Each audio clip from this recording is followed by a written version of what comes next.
Muy buenas a todos y bienvenidos a Mundo Azul.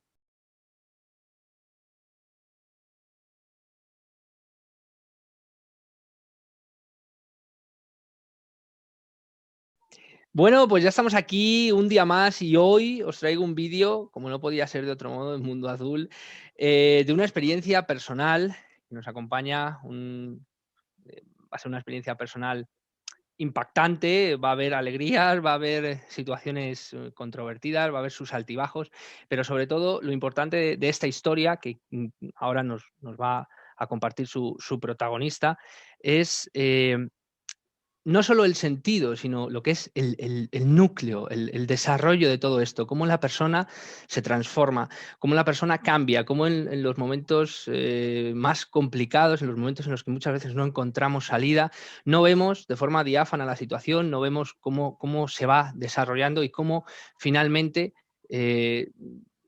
por contrapartidas de la vida, todo termina yendo a su curso. Y hay a veces, y hay en ocasiones a veces, que las cosas salen muy bien y es una experiencia dura, pero enriquecedora. Bueno, siempre es dura y enriquecedora, aunque algunas veces el resultado para algunos y para otros no es el mismo. Hoy tenemos con nosotros a Cristina. ¿Qué tal? ¿Cómo estás?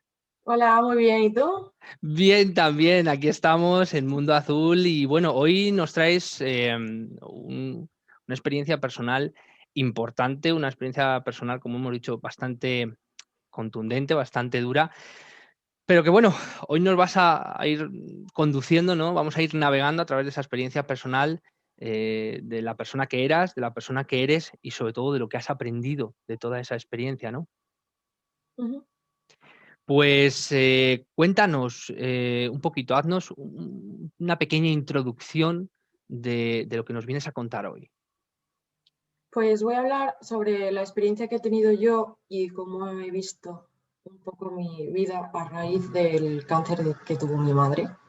Que bueno, a día de hoy la verdad sigue teniéndolo, pero bueno, las cosas están muchísimo mejor. Entonces quería contar un poco esto, cuál ha sido el desarrollo, cómo lo hemos vivido y sobre todo cómo lo he vivido yo desde otro punto de vista. Sobre todo, como he dicho, porque todo este tipo de procesos cambian a una persona. El que mal, el que bien, aunque seas fuerte, aunque tengas o estés incluso hasta lejos, ¿no? De estos procesos, de estos cambios, sales como una persona completamente diferente.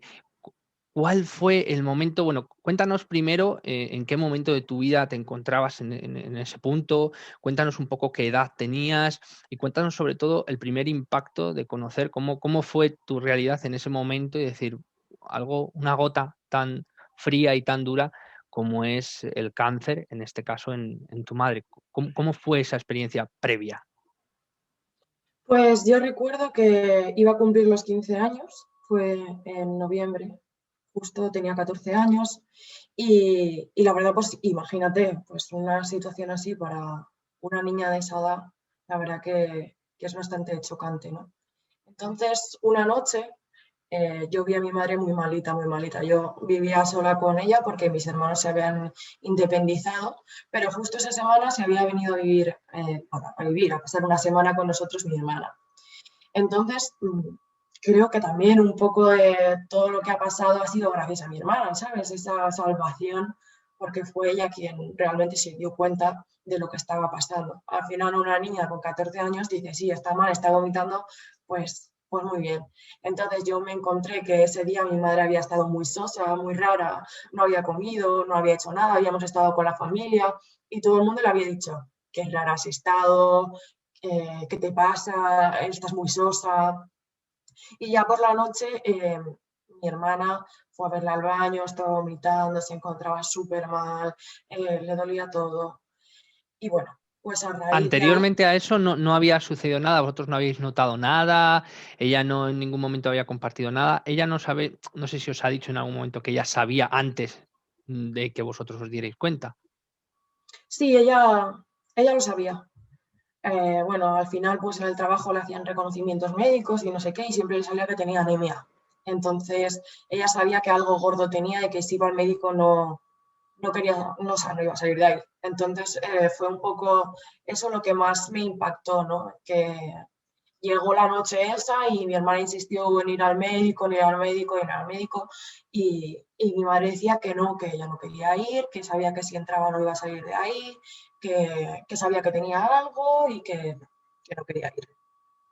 Y efectivamente, pues le estaba dando un infarto, llevaba todo el día que no podía con su vida, pero por el mero hecho de no querer ir y descubrir cuál era la realidad de lo que tenía y de lo que estaba pasando, pues se encabezonó y que no quería y no quería.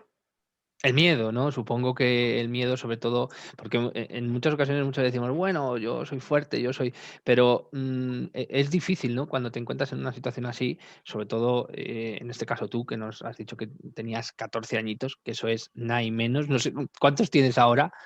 21. 21, o sea, ya ha llovido también, no mucho, pero bueno, pero Sí. algo ha llovido. Supongo que en esos momentos, y sobre todo como tú nos decías que estabas sola viviendo con ella, supongo que tanto para tu madre como para ti la situación tuvo que ser súper controvertida, ¿no? Tú como niña y tu madre como adulto que veía que, bueno, pues que le estaba sucediendo algo de lo que no estamos nunca capacitados para, ni para aceptar, ni para reconocer, ni para querer que suceda, ¿no? Y cuándo tú realmente, porque supongo que al principio es un poco un shock. Yo hablo desde mi propia experiencia personal, pero ¿cómo lo vives tú? El decir, hostia, aquí esto ya desde tus 14 años, ¿no? ¿Cómo lo vives tú? ¿Cómo ves tú en ese momento en el que dices, aquí esto es serio"? Pues la verdad es que me pilla muy de sopetón. Yo pensaba que todo estaba bien, que todo era bonito, ¿no? Era una niña de 14 años, no pensaba en ningún momento que eso fuera a pasar. Entonces, al encontrarme con el infarto, yo decía, bueno, pues le ha dado un infarto y ya está, se queda ahí. Pero es que el infarto no era un infarto sin más, era porque tenía problemas con la anemia y la anemia era porque tenía cáncer de colon. Entonces, mucho más chocante que simplemente un infarto. O sea, yo como niña pensaba, ¿y ahora qué va a pasar conmigo? ¿Con quién me voy a quedar? ¿Qué va a ser de mi vida? ¿Qué todo? O sea, en mi cabeza pasaban un montón de pensamientos y no sé, imagínate yo que no he tenido una figura paterna como tal, en el sentido de que no ha vivido conmigo y no sé qué, pues para mí mi madre era mi vida entera. Entonces eso era muchísimo más congoja aún, porque estabas como flotando en el limbo y no sabías qué iba a pasar. Supongo que la sensación, como tú bien lo acabas de describir, es una sensación súper difícil.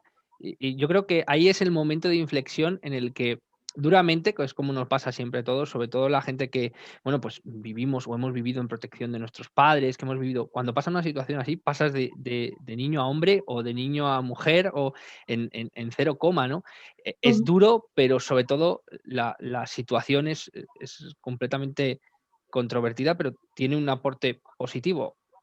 Sí que es verdad que la situación que pasas a lo mejor podría ser un poco más paulatina, pero no es así. Y cuando cuéntanos un poquito el proceso de en el momento en el que tú te das cuenta que estás viendo que la situación es más grave de lo que tú te creías, más grave de lo que tú pensabas, ¿cómo lo conjugas? ¿Cómo sales de esa situación? ¿Cómo empiezas a ver a tu madre? ¿Cómo toda la situación que tu madre ha ido pasando hasta estar un poco más o menos entonada? ¿Cómo ha sido ese proceso? Al principio era sobre todo rechazo. ¿Por qué a mí? ¿Por qué nos está pasando esto? ¿Por qué a ella? ¿Qué hemos hecho mal? No entendía nada, la verdad. Decía, soy una niña, simplemente yo tengo que estar disfrutando, estoy con mis exámenes del colegio, es que no tengo que estar haciendo estas cosas y preocupándome por ponerle buena cara a mi madre cuando en realidad estoy destrozada por dentro. Entonces, para mí era una situación muy difícil. Y claro, a medida que iba pasando el tiempo, el primer año, la verdad que bastante bien, a pesar de la quimio y la radio que le dieron, ella estaba bastante bien, ella se hacía la fuerte mucho, entonces nos hacía mucho más llevadero el proceso a nosotros. Pero claro, el momento en el que a ella la van a operar y el problema es mucho más grande de lo que pensamos, ahí es cuando viene el golpe decisivo, ¿no? Que es una operación larguísima, a punto de morirse y decir, y la voy a perder. ya sí que es real, no es un bueno, puede que vaya mal, puede que vaya bien, se va. Y ahí es cuando te das cuenta y dices, Dios mío, es que no sé cómo llevar la situación, no sé por dónde manejarla, no sé cómo cogerla, no sé cómo nada. Ujú. Ella tenía un cáncer, me has dicho, de colon, ¿no? Ujú. Que le había generado problemas de anemia, supongo que por no haberse tratado en el momento que se debía haber tratado, que eso también es difícil localizarlo porque en un momento determinado te pasa y a lo mejor está más grande, más pequeño. Y luego le dio un infarto, salió del infarto, ¿no? Y luego empezó con la quimio, me has dicho. Ese proceso de quimio, ¿cómo lo vives tú? ¿Qué cambios veías tú y sobre todo qué cambios después veías en ti en todo este proceso? La verdad que a mí lo que más me preocupaba de todo era ver a mi madre diferente. Pensar, no es mi madre, está mal, no sé cómo ayudarla, no sé cómo hacerlo.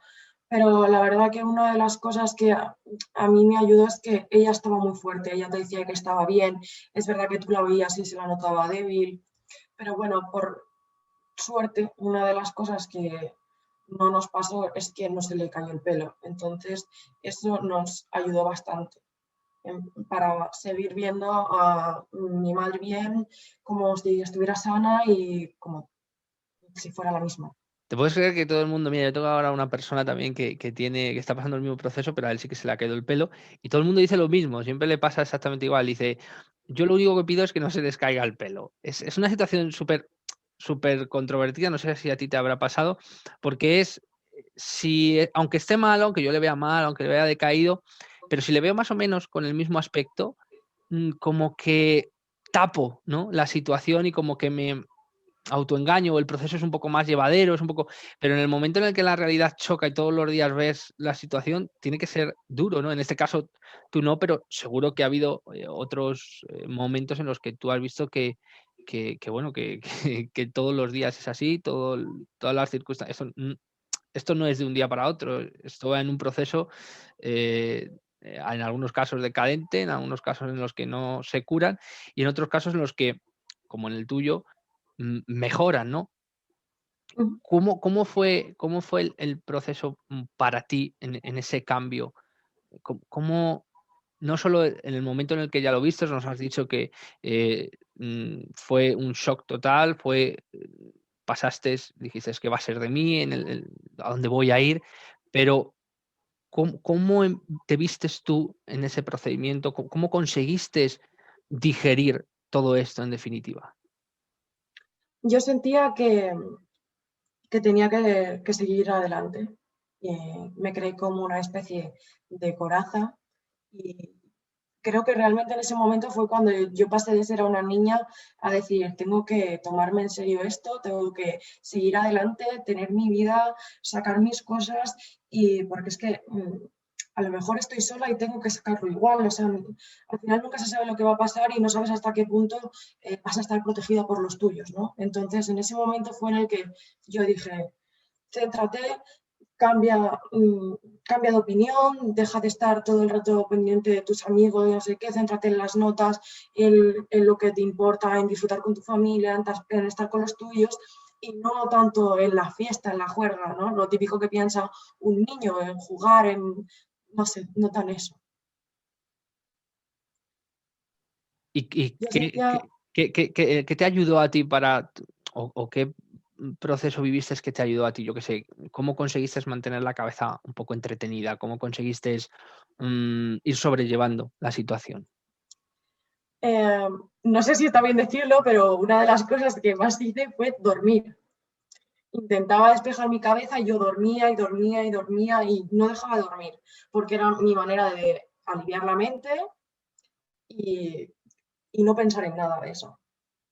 No, no es la única, hay muchos que les pasa ese tipo de cosas cuando, sobre todo, o cuando vives en una gran ciudad o cuando mm, la manera que tienes de evadirte no te ayuda lo suficiente, ¿no? Pues la persona como que se encierra un poco, pero no está mal del todo porque vives como como Unamuno decía, del proceso de iluminación de la soledad, ¿no? Estás tú contigo mismo, tranquila, estás durmiendo y luego ves también las cosas de una manera diferente. Supongo que porque el día a día era duro, ¿no? O sea, supongo que porque también lo necesitabas. Y la relación, has dicho que con tu familia, con tus compañeros, ¿cómo vistes que este proceso afectó? En cierta parte yo sentía, obviamente, al ser una niña, que todo estaba en mi contra. Ahora siendo más mayor y pensando de forma reflexiva, entiendo que tener que cuidar de una niña de 14 años cuando tu madre está pasando por eso, tampoco tiene que ser fácil. Entonces tampoco tenían las palabras que yo necesitaba que me dijeran, tampoco sabían qué hacer conmigo, ¿sabes? Entonces, desde mi punto de vista actual, yo digo, qué egoísta he sido, que he pensado que estaba muy sola en el mundo y que tenía que llevarlo yo todo puesta, o sea, a mi espalda, ¿sabes? Entonces, eh, ahora sí que es cuando noto más el apego, pero en ese momento yo era como muy despegada, como porque a mí nadie me entiende, qué mal lo estoy pasando, soy una niña, no tengo nada, ellos tienen su vida, sus parejas, su todo, y yo no tengo nada. Entonces me sentía una incomprendida y llegué a ser bastante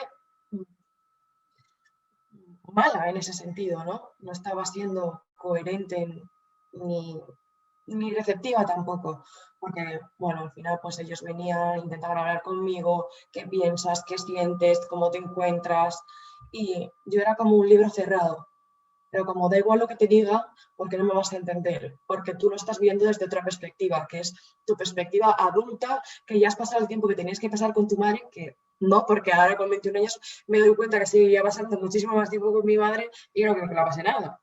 Pero claro, yo lo veía como, es que no he pasado nada de tiempo con mi madre, no me entiende nadie, ¿qué voy a hacer yo ahora? Estoy perdidísima. O sea, era un caos en mi cabeza. Y sobre todo lo que estoy viendo es que tú en ningún momento te quitabas de la ecuación, quiero decir, al margen de que es obvio, ¿no? Que siempre que pasa una situación digas, ¿qué va a suceder conmigo? ¿Qué va a ser de mí?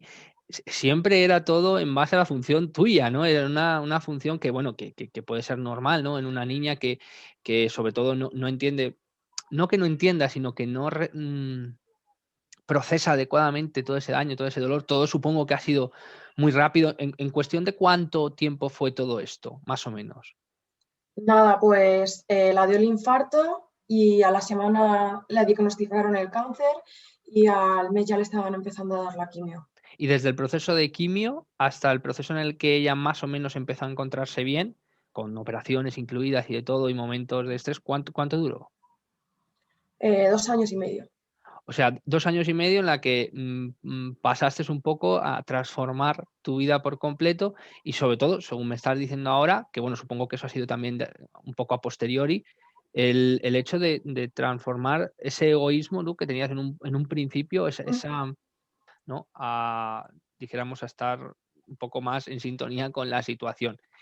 ¿Cómo, o en qué momento, mejor dicho, vistes un riesgo absoluto para tu madre, para ti, para la situación que vivías? ¿Cuándo dijiste, porque es verdad que el proceso dices, hostia, que esto es que no es broma, pero ¿cuándo vistes, aquí se acaba, aquí empieza lo duro? Con la operación, sin ninguna duda. ¿Qué sucedió? Cuéntanos ese proceso, porque las operaciones yo las he vivido y son de decir, antes, durante y después, es un caos. Cuéntanos cómo lo viviste tú. Pues antes de operarla le dijeron que el cáncer había disminuido un montón con la quimio, con la radio, con todo lo que le habían dado. Pero en realidad es que no la estaban viendo desde la posición, sino que se había movido. Entonces el cáncer había aumentado y era más grande aún, pero como no se llegaba a palpar de la forma en la que ellos lo habían palpado, pues pensaban que había disminuido mucho. ¿Qué pasa? La cosa viene cuando la abren y la cosa se complica mucho más. Yo siempre lo he dicho, creo que mi madre está viva porque ese hombre dijo, voy a sacar a esta persona adelante. Porque si no, o sea, una cosa así, tú abres, te encuentras con eso, cierras y dices, no puedo hacer nada por esta persona. Y por propia experiencia me ha pasado con mi tío, ¿no? Le abrieron, dijeron, tiene cáncer terminal, le cerraron, dijeron, en 8 meses se muere. Y así fue.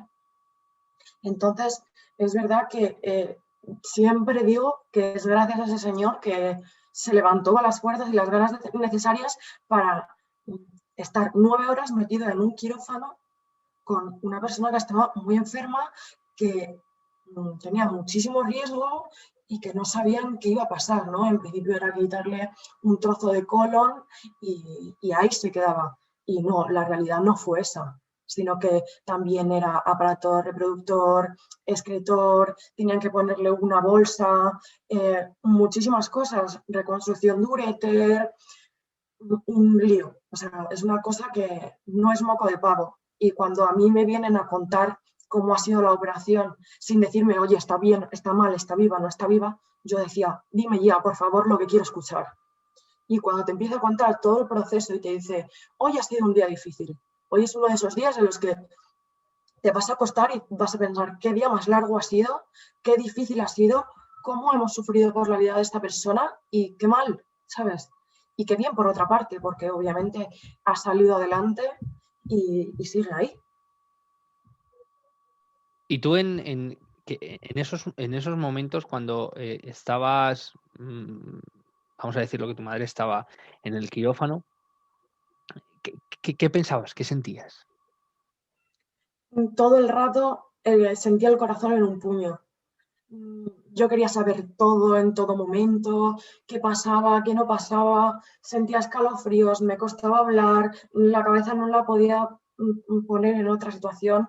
Recuerdo que fuimos a comer con mi familia, mientras a ella la operaban, a tomar algo, a despejarnos un poco, y yo no hablaba, yo no era capaz de hablar, yo mi cabeza estaba, ¿qué estará pasando? ¿Estará bien? ¿No estará bien? ¿Han dicho algo ya? ¿Sabemos algo? ¿Qué tal está haciendo? Siempre todo era en torno a ese tema. Eres en torno, es mi madre, ¿qué voy a hacer sin ella? Es toda mi vida, no puedo. ¿Y la relación con tus hermanos? ¿Cómo fue ese proceso? Porque supongo que los roces existen y eso es inevitable, ya que es un momento de tensión y en los momentos de tensión la cosa se incrementa, ¿no? ¿Cómo fue esos? Porque me has explicado antes que tú les veías hacer su vida, que los veías desde un prisma de semi-rencor en el que tú estabas viviendo una situación que, por un lado, creías que no te tocaba en ese momento, y luego por otros veías que a lo mejor no era así, sino que tú veías tu idea desde niña, desde la situación que estabas sufriendo, veías que como estaban un poquito al margen, ¿no? Que la que estaba sufriendo realmente de estar allí con esa persona eras tú, que aunque iban y venían, pero como que estaban un poco más aislados, más protegidos, ya que tenían sus parejas, sus vidas hechas, y como que tú estabas un poco en Alvis y, por ende, volvemos otra vez a la situación en la que nos has comentado que estabas un poco de mártir, ¿no? ¿Cómo era esa relación con ellos? Pues la relación fue fácil al principio, porque al final seguía mi madre ahí, ya te digo, tenía la quimio y tal, pero seguía mi madre. Entonces, a pesar de mi alrededor, yo seguía con mi madre. Entonces, eso no me trastocaba. ¿Qué pasa? A raíz de la operación, la cosa se complicó muchísimo. Mi madre estuvo 4 meses ingresada en el hospital y ahí es cuando yo tuve que convivir solamente con mis hermanos. Todo giraba en torno a mis hermanos, mi madre ya no estaba.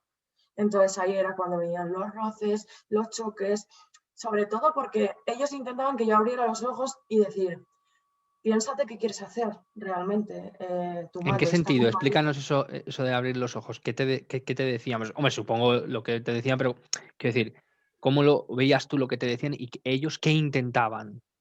Claro, ellos intentaban que yo buscase una forma, una salida a qué hacer si a mi madre realmente se moría. Entonces ellos me preguntaban a mí, oye, ¿qué vas a querer hacer? ¿Te quieres ir con tu padre? Que obviamente no quería porque no me llevaba con él. ¿Con tu hermano? Que no sé, no pegaba nada en su vida. ¿O con mi hermana que vivía en Barcelona? ¿Sabes? Entonces yo lo sentía como una frustración, como si ellos intentasen atacarme, como hacerme ver que viera la situación peor, como machacarme, hacerme sentir mal, ¿no? Porque al final yo, como niña de 14 años, me Como si fueras sentía una mal. mascota, casi, ¿no? Sí, yo al final como niña me sentía mal porque todo el mundo me decía, joder, es que si no llega a ser por tu hermana, tu madre se hubiese muerto, porque estuvo el día del infarto, que si no. Entonces a mí eso se me quedaba como grabado y yo decía, joder, es que es mi culpa, es que llevo 3 años viviendo solo con mi madre y no me he dado cuenta de que tiene un cáncer. ¿Sabes? Que bueno, hasta qué punto yo estaba traumatizada por esa parte, porque al final es eso, era una niña y yo iba a mis cosas, a mi bola y pues ella también lo tapaba muy bien. Pero claro, yo decía, joder, no me he dado cuenta en estos años que mi madre tiene cáncer, que he hecho mal, y si no llega hasta mi madre se muere. Entonces yo me culpaba continuamente. Decía, ¿por qué? ¿Por qué? ¿Por qué?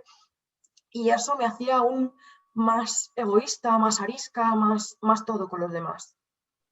Suele pasar que en esos procesos en los que te sientes sola o que te sientes solo, en los procesos en los que tienes que hay un gran cambio en tu vida, la culpabilidad genera un efecto completamente opuesto, que se supone que si tú eres culpable o en el momento en el que tú, por ejemplo, discutes con una persona y sabes que tienes la culpa, normalmente estás manso, estás tranquilo, pero en los procesos en los que tú te sientes la culpa por algo que ha sucedido, algo grave como es esto, el efecto es contrario completamente.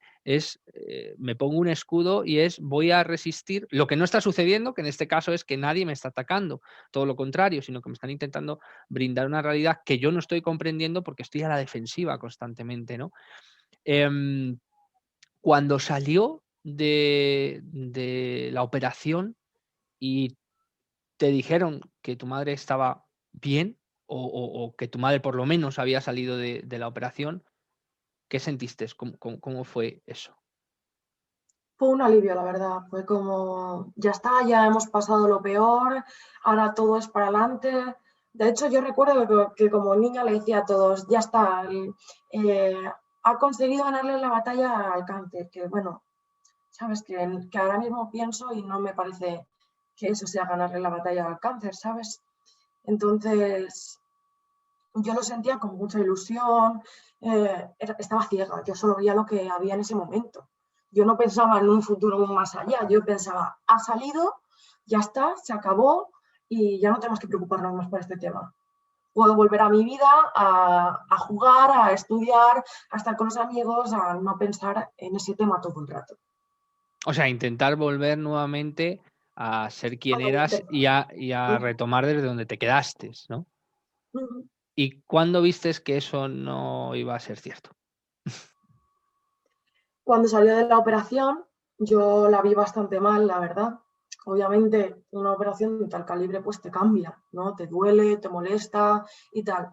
Pues justo después de que la operaron era su cumpleaños. Ella cumplía 60 años y estuvimos ahí todos en el hospital, disfrutando con ella, pero ella estaba, pues eso, en la cama, no se podía mover, no se podía levantar casi, le dolía muchísimo. Entonces, no sé, era como una situación un poco extraña. A raíz de eso, le empezó a doler muchísimo, muchísimo, no podía soportar el dolor de la operación y bueno, recuerdo que los médicos le decían que tenían muy baja tolerancia al dolor, que por eso estaba sufriendo así, pero que nada. Te pierdo. Que todo había salido bien, que todo Ahora. estaba bien. Vale, Que sí. al día siguiente, aquí, la llamaban Ahora. exagerada, Sí. ¿no? Entonces, la realidad viene cuando al día siguiente estoy llegando al hospital y me encuentro a mi madre con el pecho descubierto, con los ojos en blanco, mi hermana fuera llorando, todas las enfermeras alrededor de mi madre, intentando hacerle la reanimación, eh, todo el mundo corriendo de un lado para otro y yo pensando, se muere, se muere, se muere, se muere, se muere y se muere. Del dolor. Yo, de mi cabeza, claro, O le estaba dando otro infarto, quiero decir.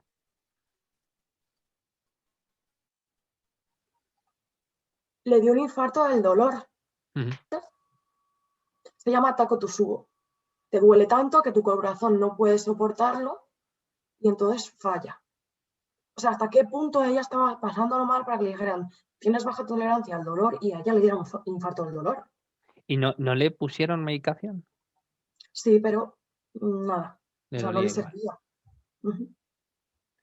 Y en el momento que tuviste eso, supongo que el mundo te volvió a caer otra vez y dijiste, estamos como al principio, ¿no?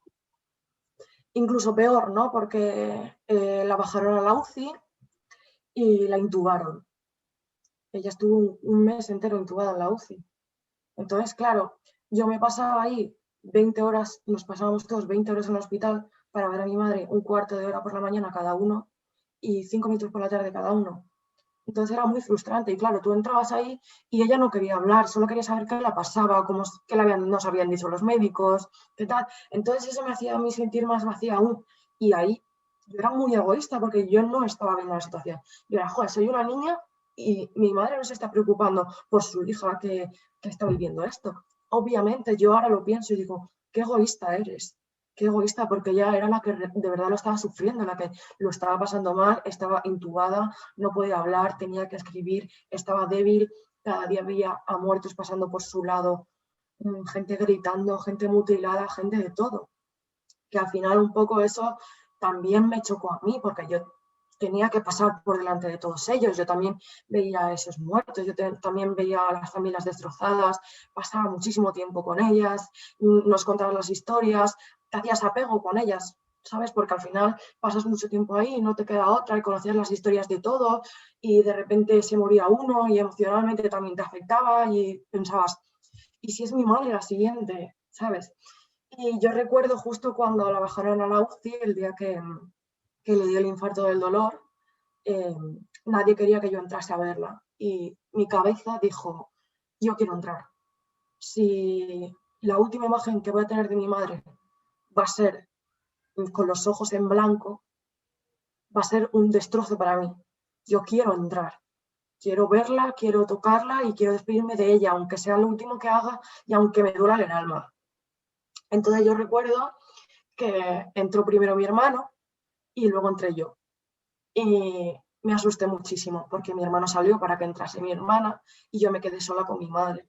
Era un momento que yo no sabía qué hacer, era como si yo no conociese a esa persona, me daba miedo tocarla, me daba miedo a hacer algo que la fuera a sentar mal, ¿sabes? ¿Pero Ella estaba estaba dormida? intubada, claro, ella estaba intubada, sedada, ella no se enteraba de absolutamente nada. De hecho, claro, una de las cosas que tiene la intubación es que al principio cuando no estás acostumbrada, pues tienes como que vas a vomitar, ¿no? Regurgitas y todo eso. Entonces, yo ahí dentro, ahí sola, llamé a la enfermera y la dije, ¿la puedes sedar más, por favor? Es que se está despertando y tengo mucho miedo.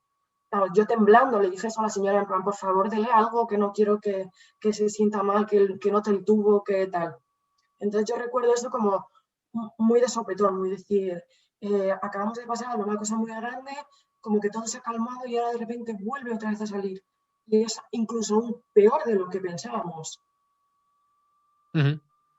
Y cuando salió, porque supongo que sería un proceso de estar ahí, ¿cuánto tiempo estuvo en esa situación? En la UCI estuvo un mes Un mes. y la verdad que fue un mes muy difícil porque a raíz de eso la descubrieron un montón de cosas. Tenía colecciones de pus en el estómago, tenía hilio paralizado, tenía una bacteria hospitalaria que solo se cura con una vacuna, por así decirlo, y que si no se va con esa te mueres y te llega la sangre. Entonces, como que iban sucediendo un montón de cosas a raíz de haberle descubierto todo esto. Ujú. Y era como incluso mucho peor. Y tú veías que seguía ahí y no avanzaba, porque claro, ella seguía respirando con el tubo. Y decían, si a partir de la semana que viene no respira por ella misma y sus pulmones no funcionan, ella va a tener una traqueotomía, va a tener un agujero para toda la vida en la garganta, que obviamente se le cerraría una vez que ella pudiera, pero bueno, que es algo estético que ya es como más aún, ¿sabes? Que es como, joder, me acaban de abrir la tripa, de coserme entera, tengo aquí un aparato para la sangre, muchísimas cosas, muchísimas cosas. Entonces era como una locura. Ujú. Y eso era mucho más difícil el estar así, el decir, ¿qué va a pasar ahora? Y si la tienen que poner eso. Y yo recuerdo que a mí me decían, si a tu madre tienen que hacer la traqueotomía, tu madre no va a querer morirse porque no va a poder más. Es como el golpe final, ¿no? Es lo que más te duele, encima de todo lo que te han hecho ya, hacerte otra cosa más, que estéticamente tampoco te vayas a gustar, que es muy difícil. Pero, claro, yo en ese sentido no entendía. Decía, joder, qué egoísta que se quiere morir por un tubo en la garganta, que no quiere demostrarle a su hija todo lo que la quiere y todo lo que tiene que luchar por ella, que me va a dejar sola y desamparada en el mundo. ¿Sabes qué egoísta era yo en ese momento? Que Eras dura, ¿eh? Eras dura. Claro, pero porque yo tenía la mentalidad, yo me veía como una niña, yo decía, como niña, yo decía, joder, ¿por qué a mí? ¿Por qué a mí? Yo quiero mi madre, yo quiero estar con mis amigos, yo quiero estar en mi casa con mi madre, y entrar y salir y disfrutar y no sé qué, ¿y por qué? ¿Y por qué no quiere vivir? ¿Y qué es lo que he hecho mal? Todo me lo achacaba a mí. Entonces, eso era que yo iba en contra de todo. Ujú. Y cuando sale, evidentemente, de la UCI, cuando ves que se recupera, cuando ves, ¿te ves transformada, te ves cambiada o continúa ese comportamiento? Continúa ese comportamiento hasta que ella sale del hospital.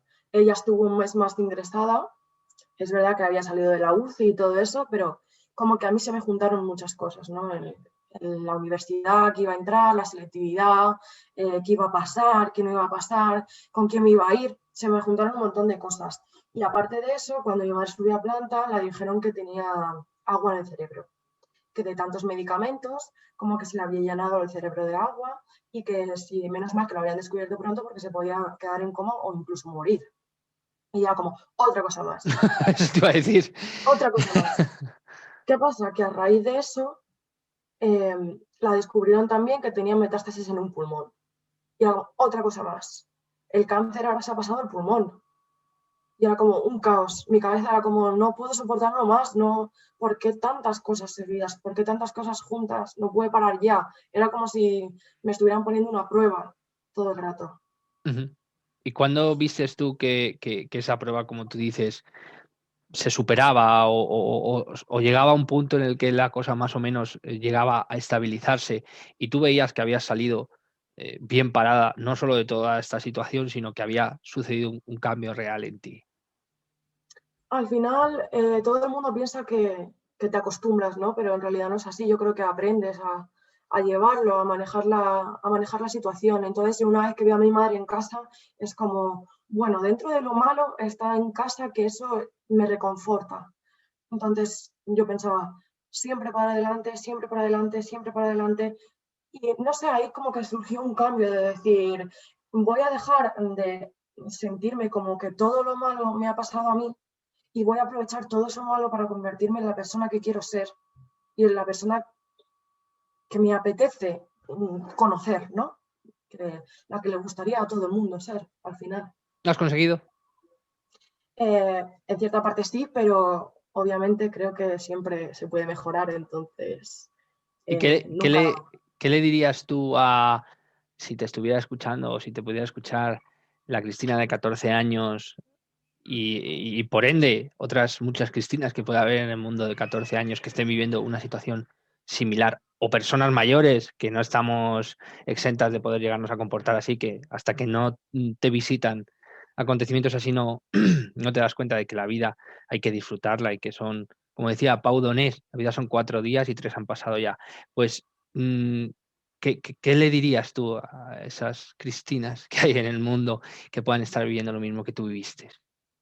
que siguieran para adelante, sobre todo que despejaran la cabeza y se dejasen llevar, que al final yo todo lo veía muy negro y no todo es negro, puede ser gris, ¿sabes? Entiéndeme, o sea, yo pensaba que este momento de esta paz que sentimos ahora no iba a llegar nunca, yo veía que era un pozo, un pozo, un pozo, todo lo veía malo, y en realidad puede que sí o puede que no, nunca lo vas a saber hasta que no lo vives.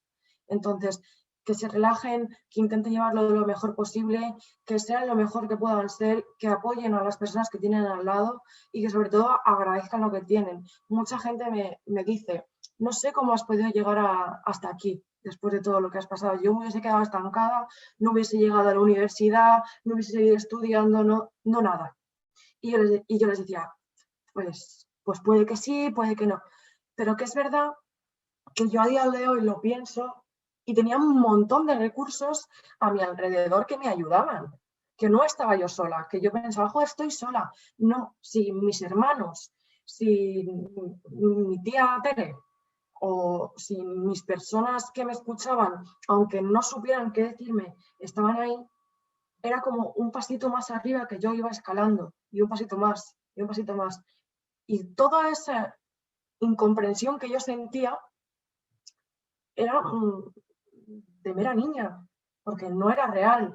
Yo lo pienso ahora y es que de verdad te digo que sin mis hermanos que estaban ahí día tras día, me escuchaban, me cuidaban, que si la compra, que si la comida, que todo lo dejaron por cuidarme a mí también, porque obviamente ellos tenían su vida, su pareja y disfrutaban con ellos, pero también tenían que hacerse cargo de mí, ¿no? Entonces, yo gracias a ellos y gracias a eso, a mi familia que ha estado ahí, creo que lo he sabido llevar mucho mejor y me han hecho ellos crecer, ¿no?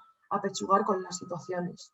Decir, esto es lo que hay, todo para adelante y ya está, porque si te rindes, no, no vas a conseguir nada. Y sobre todo un poco eso es lo que me ha enseñado mi madre, ¿no? Nunca te rindas, porque mi madre ha tenido siempre muchas ganas de vivir. Después de todo lo que ha pasado, que a raíz de todo esto, ya te digo, han pasado muchas cosas más, le han tenido que quitar un riñón, tuvo piedras en la vesícula y un montón de cosas, o sea que no se ha quedado solamente ahí, que a raíz de esto han venido un montón de cosas más. Yo me he dado cuenta de lo fuerte que hay que ser en la vida y decir, tengo ganas de hacer esto, porque si tienes ganas, lo consigues. Yo sé que si mi madre hubiese tenido ganas de vivir, tantas como las he tenido, de decir, voy a salir de esta, no lo hubiese conseguido. Porque realmente es una mujer muy fuerte.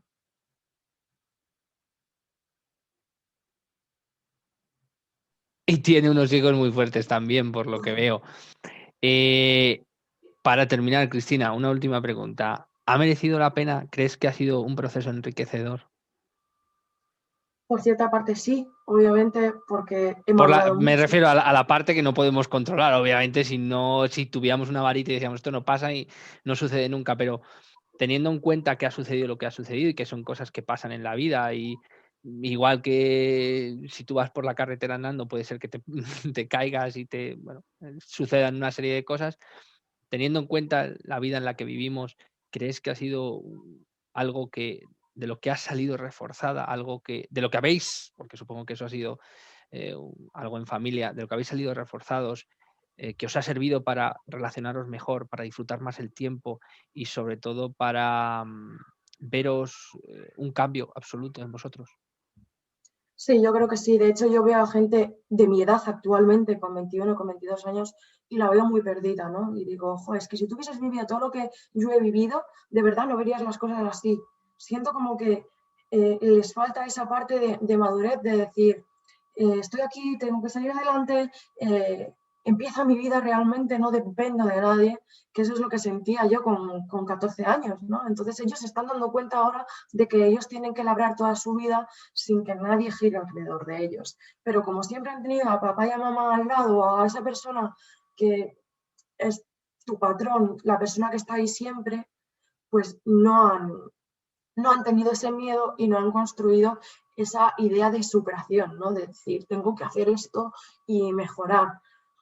Obviamente, también he aprendido a disfrutar del tiempo, de las personas y valorarme más a mí misma, decir, pues bueno, es lo que hay, eres fuerte, me he demostrado que soy fuerte, que he seguido adelante. También es grato escuchar a alguien de dije, joder, es que si yo hubiese estado en tu situación no hubiese podido seguir adelante, ¿no? Porque te hace ver y decir, joder, es que lo he pasado muy mal, he estado muy mal y aún así me he sacado mis estudios, he empezado una carrera, he tenido muchísimos problemas. Cuando yo ya estaba relajada y pensaba que todo estaba bien, me dio ansiedad, me dio depresión y tuve una época que lo pasé fatal, pero he aprendido a llevarla, a llevarme a mí, a valorar más las cosas, los pequeños detalles, a enfadarme menos, que es verdad que yo soy muy enfádica, que eso es inevitable, pero al final pues aprendes a llevarlo mejor, aprendes a disfrutar más de la gente y a dedicarles más tu tiempo, aunque a veces obviamente no es fácil porque hay muchas cosas a tu alrededor que te incumben y te influyen y bueno, no puedes estar al 1000 por todos, pero bueno, sí que es verdad que los más especiales, que mi gente que yo tengo, siempre les intento dedicar un ratito y estar con ellos y sobre todo mostrarles que que voy a estar ahí siempre, que no les voy a juzgar y que eso, que bueno, que voy a estar ahí, que es lo más importante me parece a mí. Es curioso como todo el mundo siempre dice, sobre todo los que vemos un problema, dicen, yo no podría haber aguantado lo que tú has aguantado, ¿no? Pero eso no es verdad. Quiero decir, todo el mundo consigue, cuando te pones a ello, ¿no? Cuando vives cierto tipo de circunstancias, cierto tipo de situaciones, parece que el ser humano está diseñado para aguantar mierda, para aguantar problemas, para aguantar. Y siempre sí que es verdad que, como tú has dicho, con todo lo que ha sucedido y parecía un escalón y otro escalón y otro escalón que no se acababa nunca, sí que es verdad que también hay que reconocer que en cada escalón tú te has encontrado. O sea, sé que en ningún momento te has bajado y has dicho, yo de aquí ya no subo más. Claro. Has estado ahí, has estado subiendo, has estado, pero como otras muchas personas, ¿no? Yo siempre veo que hay mucha gente que se dedica en el mundo a quejarse, a la mala vida que tiene, o en definitiva, se habitúan a no sé, a una queja constante, a llorar, que decimos aquí mucho, y no ven sus posibilidades, la capacidad que tienen y sobre todo la capacidad de siempre superar cualquier adversidad como la que tú has vivido, ¿no? Y es increíble como si gastáramos, como tú has hecho un poco, nuestras energías, en vez de estar viendo lo malo, viendo todo lo que nos está pasando y, ay, pobre de mí, ¿por qué me pasa esto? Viéramos un poco diáfano todo lo que nos pasa, pero aunque no pasen grandes cosas, quiero decir, aunque sean situaciones normales o vea una persona entre por aquí y diga, "Oh, hostia, te veo con mala cara, ¿qué te pasa? ¿Qué te sucede? ¿Has tenido un mal día?". Esa pequeña empatía que muchas veces la perdemos y sobre todo el eliminar ese victimismo, el eliminar esa culpa, ¿no? Que siempre cuando vamos, a mí me pasa mucho, todavía estoy súper condicionado a eso de siempre pensar que los demás piensan cosas malas de mí, ¿no? O que piensa, es como algo social y eso hay que eliminarlo y en este tipo de procesos cuando más o menos terminan o cuando más o menos te has estabilizado y te pones en tu sitio y dices, aquí hay que cambiar las cosas, hay que cambiármelo primero a mí mismo, pero es cambia tú y el mundo cambiará. Cristina, muchísimas gracias porque ha sido una experiencia impresionante. A mí me has enseñado mucho y a mí me ha encantado esta charla. No sé si quieres añadir algo más. No, que muchas gracias y que es un placer, que, que me ha encantado, que muchísimas gracias y que pues ojalá esto les haga a los demás despertarles una pequeña ilusión, unas pequeñas ganas de vivir, ¿no? De intentarlo. Ya verás como sí, estoy seguro de ello. Muchísimas gracias, Cristina. Gracias a todos los que nos veis, gracias a todos los que estáis ahí. Espero que el vídeo os haya gustado. Recordar que podéis seguirme en mis redes sociales de Instagram, de Facebook. Os dejo también los enlaces de contacto para Cris, para que la podáis seguir también en sus redes sociales. Ha participado en un videoclip hace no mucho, que está muy bien. Así que si queréis verlo, ahí lo tenéis también. Y nada, muchísimas gracias y nos vemos el próximo día. Un abrazo enorme.